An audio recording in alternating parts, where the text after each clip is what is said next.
అందరికీ నమస్కారం. ఈ రాశులకు కొత్త ఏడాదిలో అపారమైన సంపద. కారణం శుక్రుడు. నవగ్రహాల్లో శుక్రుడు కీలక గ్రహం. రాక్షసులకు గురువు. సంపదను, కలలను, ప్రేమ, శ్రేయస్సుకు, విలాసవంతమైన జీవితానికి కారకుడు.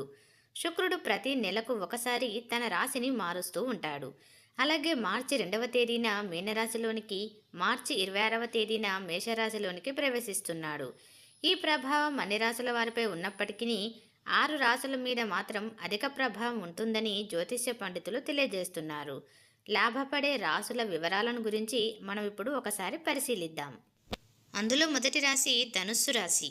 అపారమైన సంపద చేతికి అందుతుంది. కొత్తగా వాహనాన్ని కొంటారు. పెట్టుబడుల నుంచి మంచి ఆదాయం వస్తుంది. ఆకస్మికంగా ఆర్థిక లాభం ఉంది. ప్రేమలో ఉన్నవారికి ఇరువైపులా మద్దతు లభిస్తుంది. ఇల్లు లేదంటే భూమిని కొంటారు.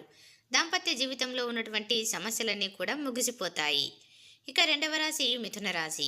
తోబుట్టువులు మీకు అడుగడుగున మద్దతుగా నిలుస్తారు. శుక్రుడు నుంచి ప్రత్యేకమైన ఆశీస్సులు అందుతాయి. అపారమైన సంపదకు ఈ రాశివారు యజమాని అవుతారు. కష్టానికి తగిన ప్రతిఫలాన్ని అందుకుంటారు. వ్యాపారంలో ఆర్థికంగా మంచి లాభాలను అందుకుంటారు.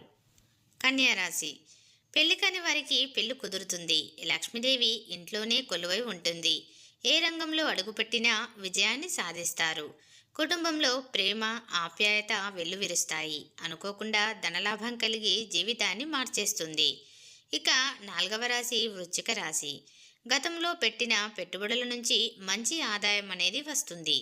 వ్యాపారంలో లాభాలు ఉన్నాయి. రుణాల నుంచి బయటపడతారు. జీవితం మహారాజులా గడుస్తుంది. సమస్యలన్నీ కూడా పరిష్కారం అవుతాయి. కెరీర్ పరంగా మంచి స్థాయికి చేరుకుంటారు. శుక్రుడు ఈ రాశి వారిని ధనవంతులుగా చేస్తున్నాడు. ఇక 5వ రాశి కర్కాటక రాశి. జీవితంలో ఇబ్బందులన్నీ కూడా తొలగిపోతాయి.